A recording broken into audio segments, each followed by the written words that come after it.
Thank you, my brother. The presidential candidate for the Thank you, sir. Professor Peter Umani.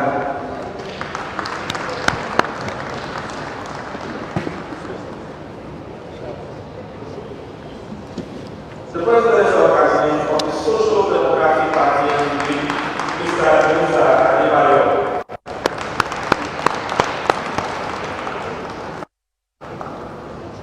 And the presidential candidate of the Zenith Labour Party, ZLP, Mr. Nigerian Bar How are we?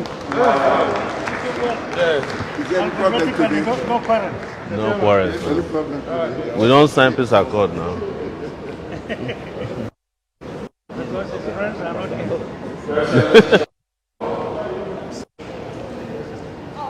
What I was telling your friend that day, Abubakar, you know, you're sitting here, having a country, you're talking about peace.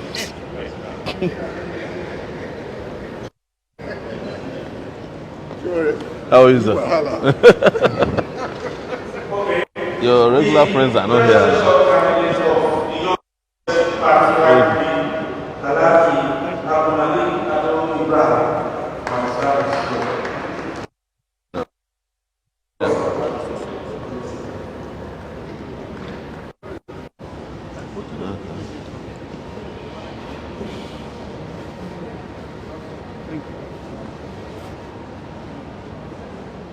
Thank you so much. Problem. Try and give me the number to you. I will definitely. No problem.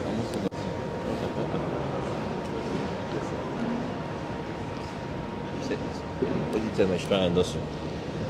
Oh, you should have done that a long time ago. Okay, sorry, please, I'm a man of the presidential candidate of the All Progressive Congress APC, Aswaju Bola Ahmed Tinubu, I begin to understand that is highest sense of representation. I thought this was for presidential candidates and not reps.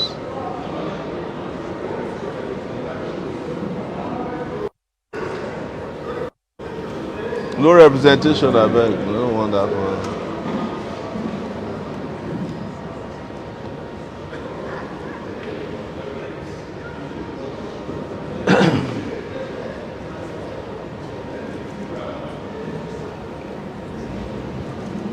Eugenia Abu is like 60 years old.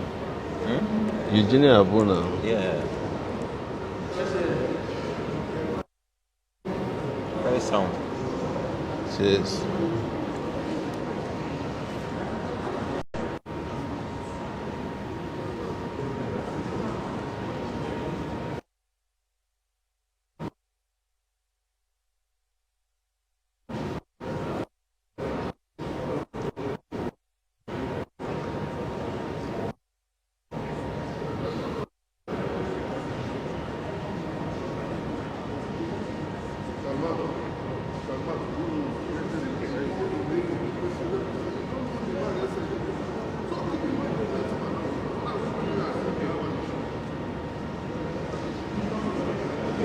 Thank you very much, ladies and gentlemen.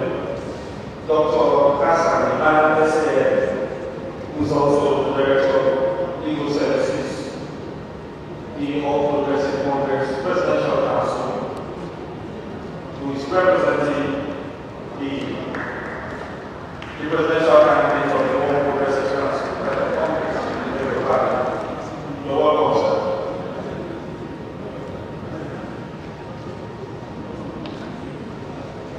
Thank you very much. No seat for APC, APC for you. Again, it gives me very great privilege to invite back to the stage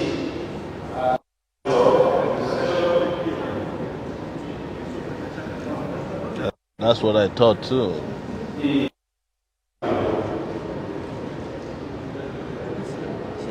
interactive session also. It's an interactive session for presidential candidates. That is here. Let him take the lessons. This one will not reach. They know what they are doing. Yeah.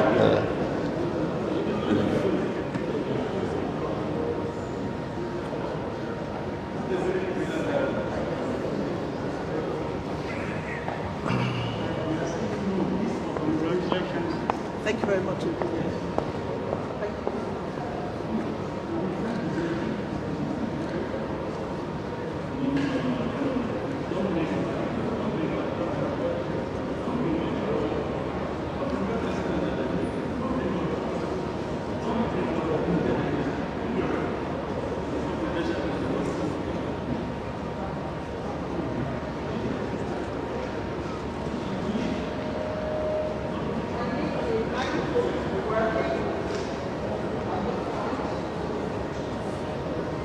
Thank you very much. A very good afternoon, distinguished ladies and gentlemen. Mr. President, should I proceed? I should proceed. Thank you, Mr. President. May I, moderator of this session, say that I am particularly pleased to have the array of presidents in the room. And in terms of percentages, I would say that if we have all those who are here at 98.5, then the NBA has done very well. Because those who are here are physically present at 98.5%. If there is a slew of complaints or anomalies, is an error of margin of 1.5 to create the indulgence presidential candidates as peace-loving persons to allow. And having been one of the panelists many years ago, I'd like to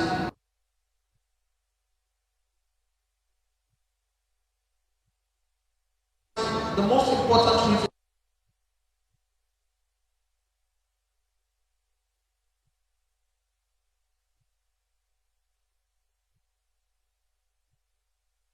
stand up of Nigeria just enough.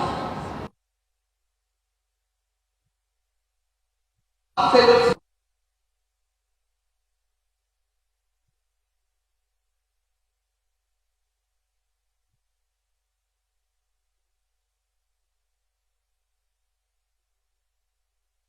people who are your followers the tape forward and be ready to have anything thrown at me because I've chosen to serve.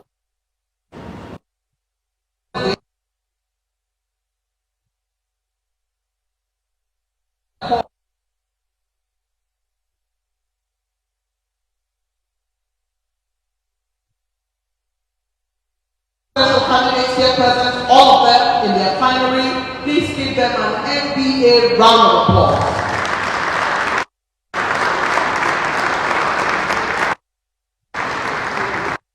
I'd like to thank all of you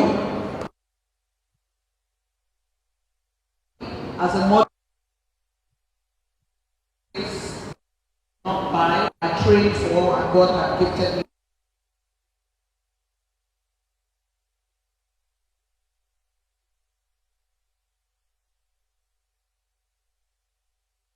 Loving Nigerians, interview angry Nigerians, interview people,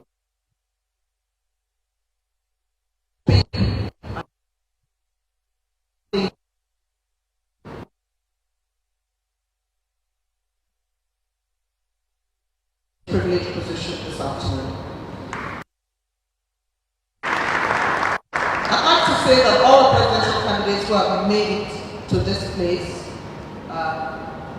are those who believe that they have something to say, and those who have not made it have something to say, but unfortunately are unable to make it. So for me, those who are physical are the ones who will have a conversation with Mr. President, correct? It doesn't make the others who are not here any less presidential candidates.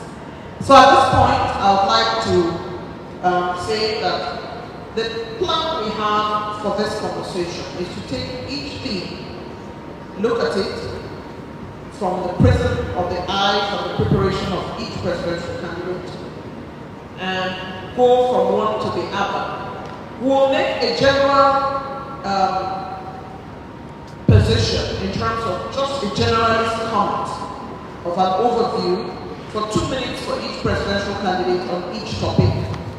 And then we'll come back and give them the opportunity to speak for another 3 minutes in closing. So it's a bit at the top of its head and in reverse, because at closing, 3 minutes at closing,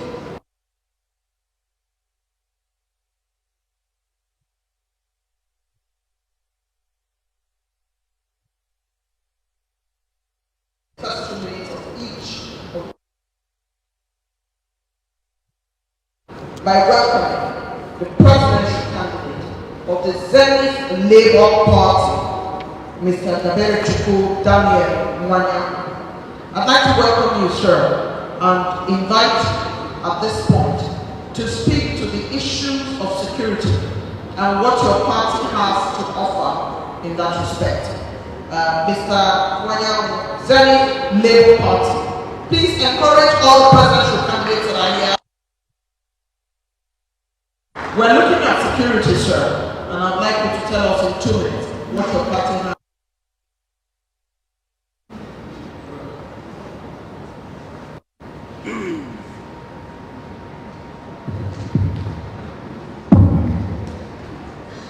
Well, Mr. President,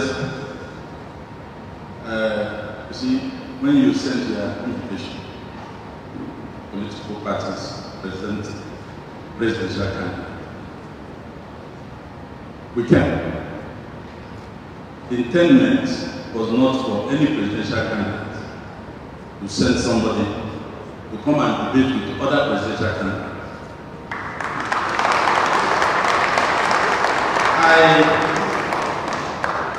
As a lawyer, we don't sit down and address the court. I have a very brilliant background, a good BA. I could have debated all this issue. But because as a member of the bar, and the new president is my good friend, since this democracy, I cancelled all that apology.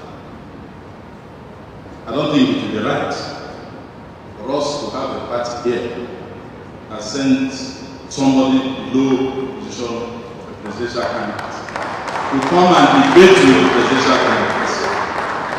A similar thing caused problem in Arise town hall meeting, where the presidential candidate sent the vice. The next day they stopped. See, Nigeria is not moving because we don't obey rules. We think we can just sack things. You have the right to come or not to come. But not to send somebody to a presidential candidate.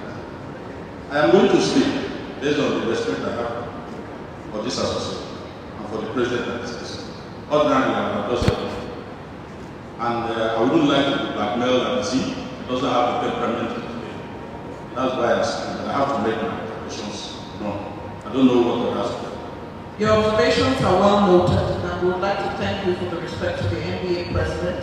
More than anything else, I believe that Nigerians would like to hear your voice, and this opportunity should not be missed, in spite of the 1% error of margin. I thank you very much indeed. On security, I won't go into too much details. You see, this security we have today in Nigeria, by lack of political will, take decisions. When Boko Haram came in, it was treated with these gloves. It spread across the country. But you have a leadership that knew what to do. They refused to do it. I will always quote Governor Alam El-Rufai. He said, We know where they are. We listen to their discussion. But when we say signal, nothing is done. It is possible by the use of technology to cover all the ungoverned places before you spread it across the country. Through technology.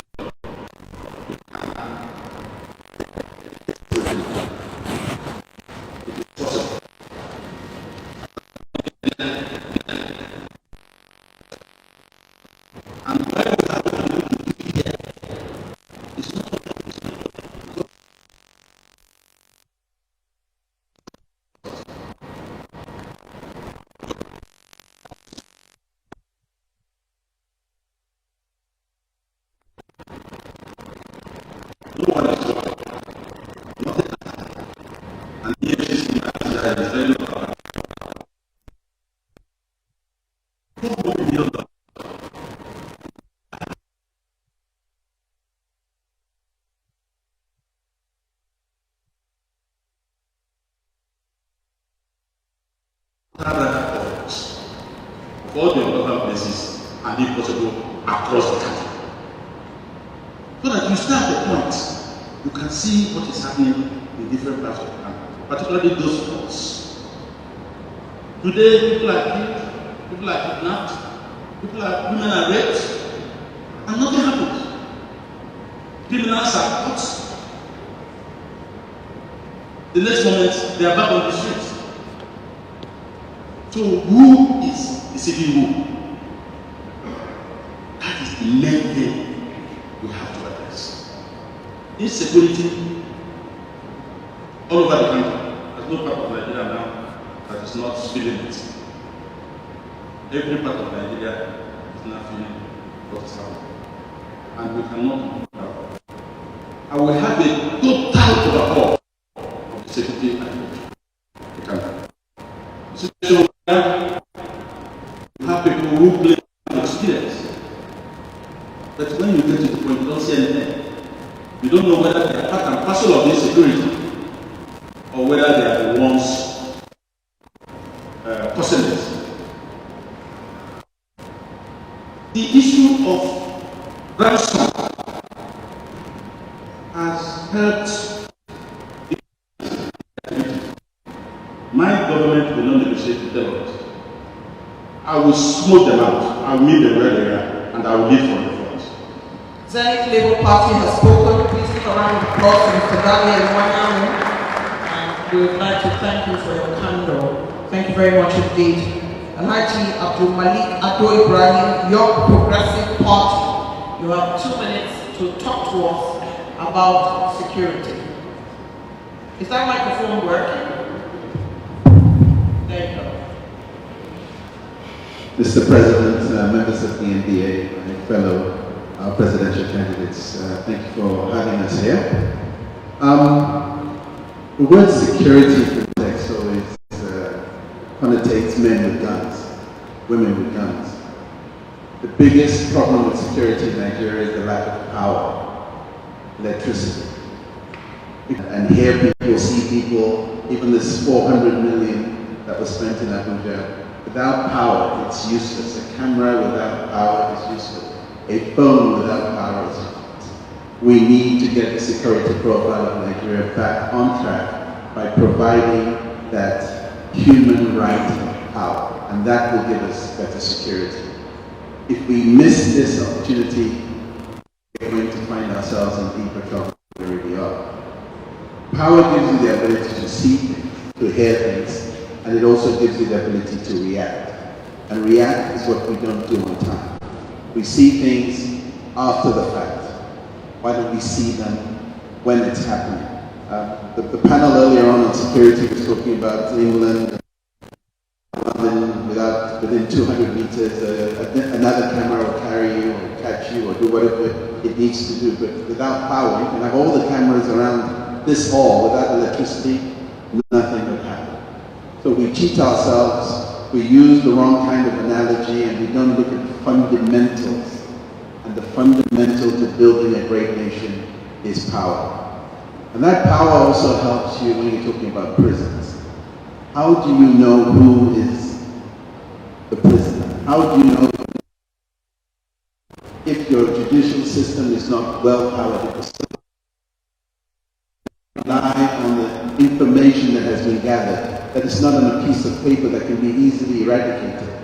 When you have an automated, electronically functional system with national servers, you get the kind of law you need because there's traceability. And this is a fundamental element. But one more thing in security that's important, it's not just about the man and woman carrying a gun. Food security is important because if you have a full stomach, you're less likely to do something stupid. Criminality can also have a root cause in hunger of the stomach. This is a fundamental part of what we miss as governors, as administrators in a country such as Nigeria. Food security is important. Health security is important. Because if I cannot get my mother into a hospital, I'll do whatever I can do. If criminality is involved, I'll do it. But if there's a healthcare system that I know at least gives her a fighting chance, I will take my opportunity because I have a good job and because I have a system that takes care of the needs of my people. I'll have to stop you there, Prince Abdulmalik Abdul Young Progressive Party presidential candidate, speaking on security. I'd like to adjust the plan in time a little bit on each of the topics, and then everybody will then have 3 minutes of an overall conversation. So that gives you a little more time than just 2 minutes on each of the topics. I would like at this point to invite Mr. Ebenezer Adewale Adebayo, presidential candidate, Social Democratic Party, to speak in 2 minutes on security.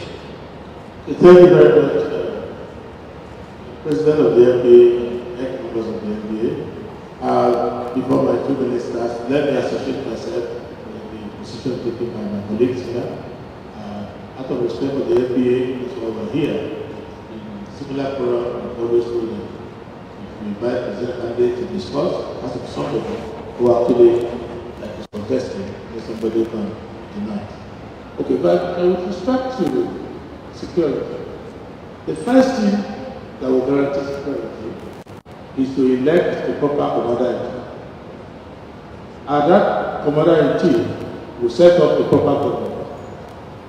Now, there could be differences in statistics, in doctrine, in methods.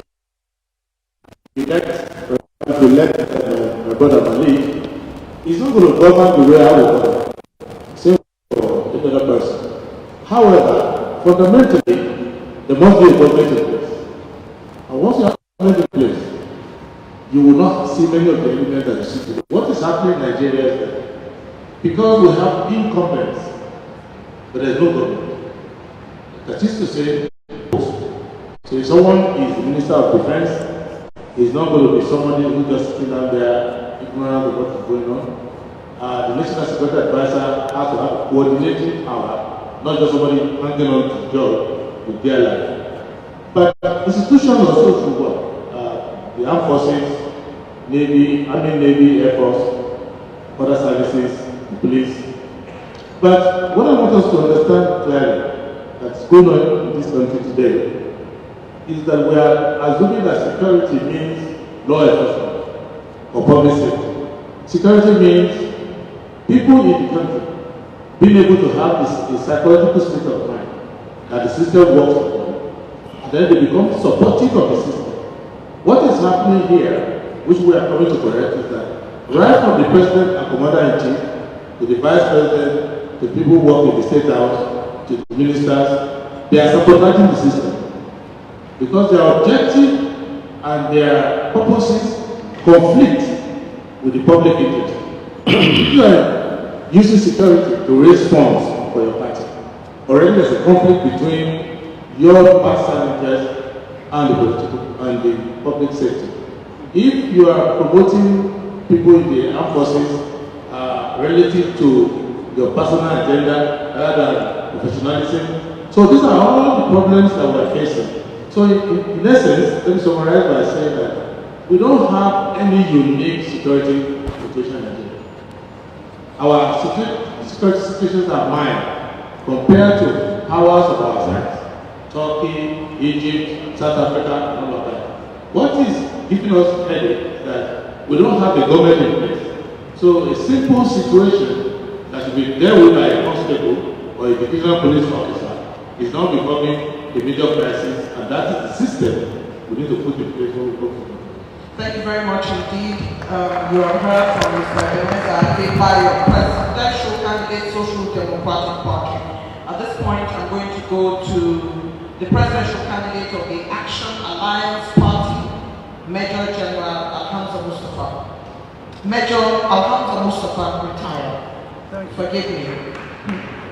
Major Alhamza Mustafa retired, presidential candidate, Action Alliance Party. You have 2 minutes. Thank you so much. Let me start by rendering my sincere appreciation to the and his ESCO for the thought of coming up with this seminar at this point in time. I will go ahead and put my 2 minutes starts now, if you don't know. Nigeria has come a long way, facing abuses. Some understood, some contractually done between elites and their friends in Nigeria and outside. It's a country moving on boardwalks of compromises. Facts. Nigeria is facing a very unusual situation. Therefore, Nigeria requires an unusual approach if we must be. I listened to the panel on security. I listened to the panel on security. If you don't mind, I give you this. Thank you. Sorry about that. I listened to the panel on security. Let me say with all sense of humility, looking at Nigeria from the immediate issues will just take a president, no matter how vibrant, into the office, just doing the routines, and it will not see what the end result. It's a target. It is a country that is endowed. So therefore, looking at Nigeria from a security point of view, and from the current military structure, paramilitary, the support into the police, and now civil defense additional, Joint Intelligence Bureau of Nigeria is not enough.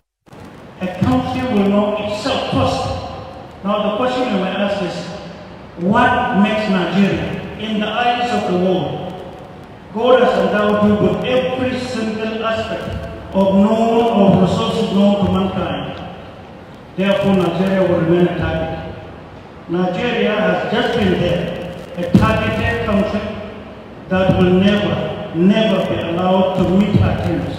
And this started from 1972.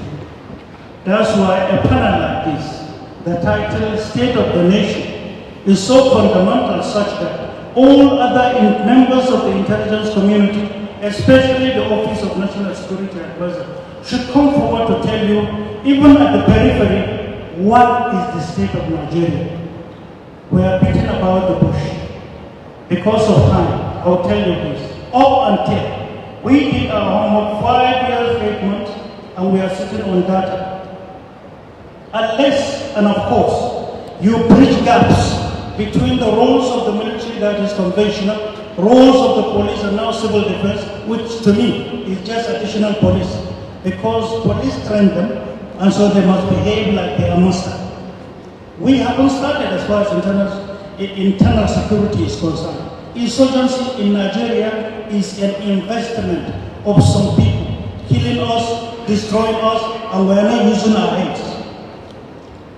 You require something that will bridge gaps between conventional security, gaps, border, gaps, your waterways, gap, your mountains, gap, your forest.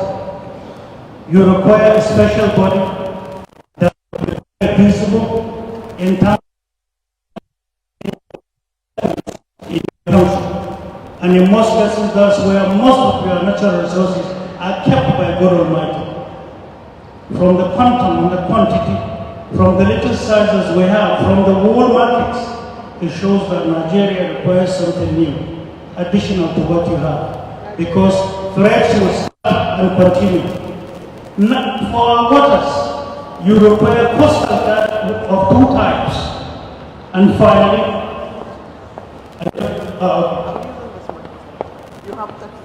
thank you. Well, coming into the country, we require new orientation if we are sincere. This country is very sick. There are numerous facts that we don't know yet.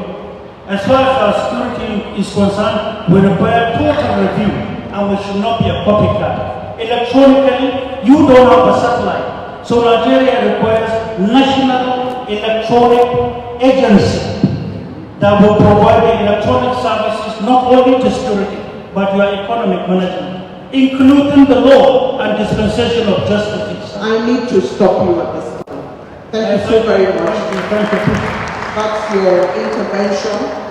You have heard from Major Alhamza Mustafa, Action Alliance Party presidential candidate, and I would like to go straight away to Mr. Sowore Omoyele Stephen, African Action Congress presidential candidate. Would like to hear from you in 2 minutes on security. Major Alhamza had some interruptions with his microphone, so it gave him a little bit of an edge of like maybe 5 or 10 seconds. So there you go. Thank you very much. I think I want to thank the leadership of the NBA for inviting us. The last time this was done in Lagos, it was pre-planned that some candidates will appear, get clapped for, and the NBA will end its NBA conference. Thank you for bringing all the candidates. You can see these are the real candidates in this election. But I think you did one thing today.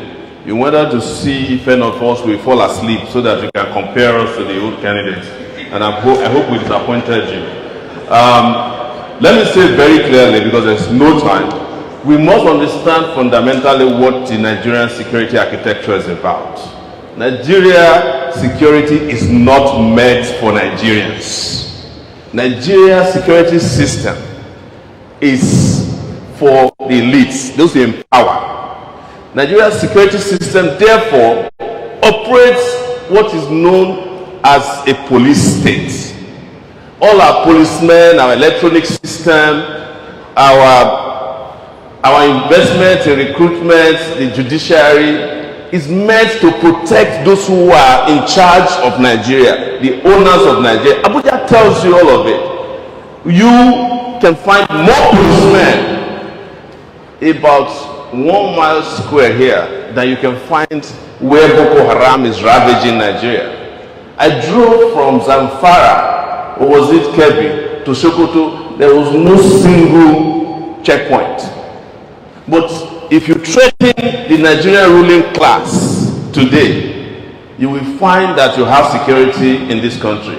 And as most of you know, I'm a regular with the courts. I have over 3 criminal cases, including one that will come up tomorrow for cyber crime. I have another one, treasonable felony.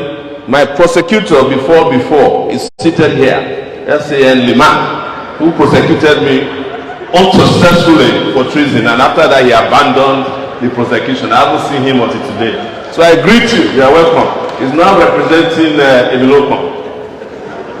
And I must say to you as well, that for us to get a Nigerian security system for the Nigerian people, the Nigerian people must be able to vote for a Nigerian leader. Because any leader that is voted for religious reason is going to be the leader for the religious movement. Any leader that is voted on ethnic basis can only represent his ethnic concern. Any leader that is voted on the basis of any primordial sentiment will only represent that primordial sentiment. And that's why Nigeria is where it is today. Go and ask Ken Saro-Wiwa if you could reach him. Why did they kill him? For the Nigerian elite. They killed him because he touched their most important anointing oil, crude oil. They killed him for it. They would have killed me had Lehman not abandoned the case. Because he was brought in to carry out that, but at a point he decided that he couldn't continue with it. And I must tell you that they will kill any one of you.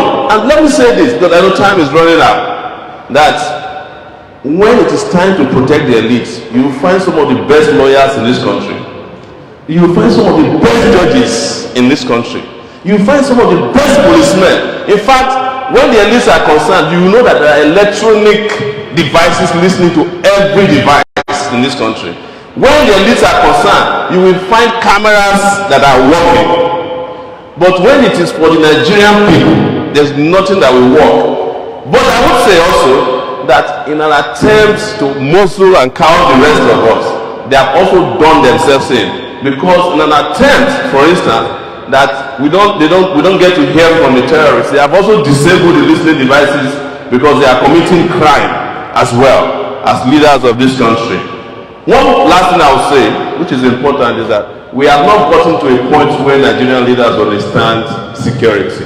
Because the first security, which I agree with everybody here, is that human security. You cannot push 133 million people into multi-dimensional poverty and you are talking about security.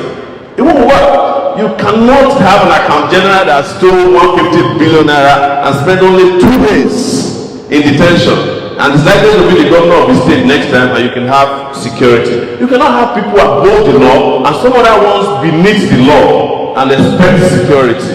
So what Nigeria needs is a leader who understands the importance of human life first and foremost. Not a leader who has the highest number of lawyers defending it. As I said, and I'll say finally here, there are great lawyers in this country, but ask yourself, which lawyer has a pro bono service to defend poor people in this country? Most of them know. When EndSARS happened, the Nigerian Bar Association did not raise films across the country. I'm saying it to you. If you have, show the person to me. While EndSARS was going on, they were doing meetings with Spidel in Ibadan and having great conferences. I must thank the Nigerian Bar Association. You guys have some of the greatest conferences every year. Here you spend 1.something billion naira on conferences, but it is time to start spending that money on poor people, defending them and getting them out of jail. Thank you. I'd like also to place on the table that we should stay with the issues for which we are going to discuss. If you want to tell Nigerians about security, let's stay within the ambit of security. There will be opportunities to talk about other things. And also, I'd like as the moderator to say, and this is something that most presidential candidates have it is critical that we focus as presidential candidates on the issues at hand, so that